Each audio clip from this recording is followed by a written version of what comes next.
कौन से रिसोर्सेस आपके क्लास 10th के लिए बेस्ट है। और ये मैं सब्जेक्ट वाइज बात करने वाला हूँ, मतलब इसमें आपके सारे 5 जो इम्पोर्टेंट सब्जेक्ट है इंक्लूडिंग लैंग्वेजेस सब कवर होने वाला है। तो अप्रॉक्सीमेटली 8 to 9 मंथ्स बाकी है। तो सबसे पहले बारी आती है हमारे लेजेंड मैथमेटिक्स की। तो इसके लिए God of every book R D Sharma सबसे बेस्ट रहेंगी, क्योंकि आर डी शर्मा सब ले तो लेते हैं लेकिन यूज़ कोई नहीं करता। अभी मैं आपको दिखाता हूँ। भाई ये इतनी स्केरी बुक है ना, मतलब इस बुक को देख के डर लग जाता है। और अगर पहले से ही डर लग गया तो फिर स्टूडेंट्स तो साल सॉल्व क्या ही करेंगे इस बुक को। तो ये देखो, ये एक आर डी शर्मा का पार्ट 1 है मेरे पास। भाई ये इतनी ही नहीं है बुक, ना मुन्ना ना, ये बुक नहीं है वो। ये इतनी बड़ी से, मतलब इतने 2 बुक तुमको सॉल्व करने हैं एक साल में। हेलो टेंथिस, कैसे हो आप सभी लोग। तो आज की इस वीडियो में मैं ये डिस्कस करने वाला हूँ कि कौन से रिसोर्सेस आपके क्लास 10th के लिए बेस्ट है। और ये मैं सब्जेक्ट वाइज बात करने वाला हूँ, मतलब इसमें आपके सारे 5 जो इम्पोर्टेंट सब्जेक्ट है इंक्लूडिंग लैंग्वेजेस सब कवर होने वाला है। तो सबसे पहले बारी आती है हमारे लेजेंड मैथमेटिक्स की। तो इसके लिए God of every book R D Sharma सबसे बेस्ट रहेंगी, क्योंकि आर डी शर्मा सब ले तो लेते हैं लेकिन यूज़ कोई नहीं करता। भाई ये इतनी स्केरी बुक है ना, मतलब इस बुक को देख के डर लग जाता है। और अगर पहले से ही डर लग गया तो फिर स्टूडेंट्स तो साल सॉल्व क्या ही करेंगे इस बुक को। तो ये देखो, ये एक आर डी शर्मा का पार्ट 1 है मेरे पास। भाई ये इतनी ही नहीं है बुक, ना मुन्ना ना, ये बुक नहीं है वो। ये इतनी बड़ी से, मतलब इतने 2 बुक तुमको सॉल्व करने हैं एक साल में। भाई ये तो देख के डर लग जाता है। और ये तो चलो ठीक है, इन्होंने 2 पार्ट्स में एमसीक्यूज में और सब्जेक्टिव में डिवाइड कर दी। भाई पहले की जो आर डी शर्मा आती थी इतनी मोटी मोटी, मतलब अगर वो पैर पे पड़ गई ना तुम्हारा पैर का अंगूठा कटवाना पड़ जाए, इतनी भारी बुक होती थी। तो इसीलिए आर डी शर्मा सबसे इम्पोर्टेंट बुक है, स्पेशली क्लास 10th के मैथ्स के लिए। लेकिन आपको सिर्फ मतलब 90+ लाने हैं आपके क्लास 10th बोर्ड एग्जाम में मैथमेटिक्स के, तो आप आर एस अग्रवाल भी सॉल्व कर सकते हो। इतनी बुक आती है, पतली सी बुक आती है, इंपॉर्टेंट क्वेश्चंस होते हैं। तो मेजरली आपका पेपर कहाँ से बनता है, 25% आपका पेपर बनता है आर डी शर्मा और ऐसे रेफरेंस बुक जैसे ओसवाल। ओसवाल की खासियत ये है कि इसमें सारे कॉम्पिटेंसी बेस्ड क्वेश्चंस जो ट्रेंडिंग में चल रहे हैं ना, वो सारे इसमें इंक्लूडेड होते हैं। और 65% वो आपके क्लास 10th मैथमेटिक्स का वेटेज रहता है पीवाई क्यूज में। मतलब पीवाई क्यूज से मोस्ट ऑफ द क्वेश्चन क्या, पूरा ही मतलब आधे से ज़्यादा पेपर तो पीवाई क्यूज से ही आता है। 65% जो आपका पेपर है पीवाई क्यूज से कवर हो गया। तो भैया 5% का क्या भाई, 5% ऐसा सरप्राइज वाले क्वेश्चंस होते हैं जो सीबीएसई ने पिछले साल लाए थे ना 2026 के बोर्ड में, जिसमें मतलब बच्चों की पूरी धज्जियां उड़ गई थी, सॉल्व ही नहीं हो पा रहे थे भाई वो क्वेश्चंस। मैं खुद बोर्ड एग्जाम देखे आया हूँ पिछले साल का। भाई क्या बोर्ड एग्जाम था वो, मतलब पूरे पसीने छूट रहे थे, एंजाइटी हो रही थी। और पता नहीं क्यों ये ज्ञान फैलते रहते हैं कि भाई जो 5-5 मार्क्स वाले क्वेश्चन है या जो क्वेश्चंस नहीं आ रहे हैं वो बाद में करना। भाई बाद में कितनी मतलब हमारी हालत टाइट हो गई थी उन क्वेश्चंस को सॉल्व करते करते। फिर भी आपके मन में क्वेश्चन आ रहा होगा कि नेक्स्ट टॉपर से 9 लोगों ने AIR 1 कैसे हासिल कर ली।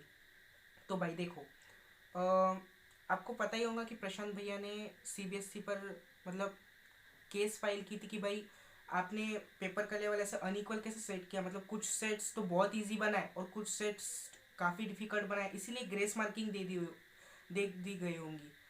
वैसे मैं बता दूं, ये जो क्लास 10th के जो मैथमेटिक्स के जो क्वेश्चंस थे ना, वो क्लास 11th के SC वर्मा के कॉन्सेप्ट से उठाए थे भाई। तो आपको मतलब वो 5% की गारंटी मैं ही क्या, शोभित भैया भी नहीं दे सकते। वो 5% क्वेश्चन तो न्यू आएंगे ही। तो आपका मेजरली 80 to 90% पेपर आपके हाथ में रहता है मैथमेटिक्स का, जो कि पीवाई क्यूज, रेफरेंस बुक्स और मतलब पीवाई इससे एनसीईआरटी से कवर हो जाता है। तो मैथमेटिक्स की इंपॉर्टेंट बुक कौन सी हो गई, सबसे पहली चीज़ एनसीईआरटी को प्रायोरिटी देनी है। और एनसीईआरटी में भी स्पेसिफिकली एनसीईआरटी एग्जाम्पलर को देखो, एनसीईआरटी इतना सॉल्व मत करो, उससे ज़्यादा कुछ क्वेश्चन आते नहीं। सीबीएसई दिखा तो देता है कि मैं एनसीईआरटी से क्वेश्चन दे रहा हूँ भाई, मैं बहुत पवित्र हूँ, लेकिन वो गेम कहाँ करता है पता है? वो एनसीईआरटी एग्जाम्पलर, क्योंकि एनसीईआरटी एग्जाम्पलर बोलो या एनसीईआरटी नॉर्मल बोलो, वो है तो एनसीईआरटी ना। लेकिन आप इसमें कभी मत फंसना, वो एनसीईआरटी एग्जाम्पलर से उठा के क्वेश्चंस देते हैं, तो प्रायोरिटी में एनसीईआरटी एग्जाम्पलर रखो, क्योंकि नॉर्मल एनसीईआरटी तो कोई भी सॉल्व करवा लेता है। अब चलते हैं साइंस की तरफ। साइंस का भी इतना कुछ न्यू नहीं होगा। सबसे पहली चीज़ पीवाईक्यूज मस्ट है सभी सब्जेक्ट्स के लिए, चाहे वो हिंदी हो, इंग्लिश हो, मैथमेटिक्स हो, या फिर आपका एसएसटी ही क्यों ना हो, एनसीईआरटी इज मस्ट। और पीवाईक्यूज भी बहुत ज़रूरी है भाई, क्योंकि मेजरली आधे से ज़्यादा पेपर तो पीवाईक्यूज से उठाता है ना, तो इसीलिए पीवाईक्यूज आपके सबसे इम्पोर्टेंट रहने वाले हैं, वो भी क्लास 10th बोर्ड एग्जाम के लिए, ठीक है। मैथमेटिक्स का तो हो गया। साइंस का सबसे पहले मैंने बोला एनसीईआरटी, और साइंस की भी एनसीईआरटी एग्जाम्पलर करनी है आपको, NCERT plus NCERT exemplar. NCERT exemplar को आप लेवल 2 दे सकते हो, क्योंकि एनसीईआरटी एग्जाम्पलर काफ़ी मतलब इतना हार्ड लेवल नहीं, मॉडरेट लेवल। मतलब तुम अगर क्लास 10th में और एनसीईआरटी एग्जाम्पलर पहली बार सॉल्व कर रहे हो तो तुमको लगेगा ही कि भाई बहुत डिफिकल्ट है, लेकिन ऐसे कुछ डिफिकल्ट नहीं है, मॉडरेट लेवल की है, लेकिन उसके क्वेश्चंस अच्छे खासे है भाई। हाँ, और एक चीज़ आती है कॉम्पिटेंसी बेस्ड क्वेश्चंस के लिए तुम एडुकार्ट या ओसवाल की बुक्स ले सकते हो, क्योंकि मैंने पर्सनली एडुकार्ट की बुक्स यूज़ करी है। और अगर आप बैच में एनरोल्ड हो ना, तो मैं गारंटी दे सकता हूँ कि इन सब बुक्स की आपको कोई ज़रूरत नहीं है। देखो, एक सिंपल सा लॉजिक है कि समझ लो आपका बैच आपको पड़ता है 2500 में, इतने का ही क्लास 10 का जो बैच होता है ना, हर इंस्टीट्यूशन में इतने का ही मिलता है। और अगर मैं ऑनलाइन की बात करूँ, ऑफलाइन की आपको कोई ज़रूरत नहीं है। क्लास 10 इतनी भी हार्ड नहीं है कि भाई आपको कोचिंग लगानी पड़े 50-50 हज़ार की। तो मैंने आरएम बैच लिया। फिर मैंने ये नोटिस किया, जिन्होंने मतलब मेरे फ्रेंड्स ने जो आरएम बैच नहीं ले रखा है, तो उनको 3-3 4-4 हज़ार का सिर्फ बुक्स का खर्चा हो गया। और मैंने तो भाई बुक्स भी नहीं ली थी। मैं क्या करता था ना, मतलब मेरे फ्रेंड्स ने बुक्स ले रखी थी, तो मैं उनको बोलता था कि एक एक दिन के लिए दे भाई, मतलब क्वेश्चंस पढ़ के तो तेरे को वापस कर दूंगा। फिर मैं उन बुक्स की बाज़ार से प्रिंट आउट ले लेता था, तो मुझे 600 की बुक्स सिर्फ 100 रुपये में पड़ जाती थी। ऐसा करता था मैं। तो अगर आपको मतलब देखना ही है कि उस क्वेश्चन बैंक में क्या है, मतलब ऐसे क्या कॉम्पिटेंसी बेस्ड क्वेश्चन है, तो आप मतलब प्रिंट आउट करवा ले सकते हो। साइंस के लिए सबसे पहली चीज़ एनसीईआरटी और एनसीईआरटी एग्जाम्पलर, पीवाईक्यूज, और रेफरेंस बुक के लिए आप ओसवाल या एडुकार्ट ले सकते हो। तीसरी चीज़ आती है एसएसटी के लिए। एसएसटी के लिए मैं ज़्यादा कुछ नहीं बोलूँगा, मतलब फालतू में लॉन्ग वीडियो आपके लिए तो टाइम वेस्ट हो जाएगा आपका। तो एसएसटी के लिए दिगराज सर के नोट्स और जो मैं साइंस के लिए बताया है वही एसएसटी के लिए भी इनफ है। और इसी के साथ आप एनसीईआरटी भी रीड करते जाओ इसकी, और एसएसटी की, और शॉर्ट नोट्स बहुत इनफ है एसएसटी के लिए। एसएसटी के लिए वही जो साइंस के लिए बताया वो एसएसटी के लिए भी इनफ है। अब चलते हैं लैंग्वेज सब्जेक्ट की तरफ। लैंग्वेज सब्जेक्ट में सबसे पहली जो आपकी मतलब कंपलसरी लैंग्वेज सब्जेक्ट है वो है इंग्लिश। इंग्लिश के लिए आप एग्ज़ाम आइडिया को यूज़ कर सकते हो। एग्ज़ाम आइडिया में काफ़ी सारे ऐसे ट्रिकी क्वेश्चंस है, स्पेशली मैं ग्रामर का पार्ट बता रहा हूँ, क्योंकि लिटरेचर का पार्ट हर किसी को आता है।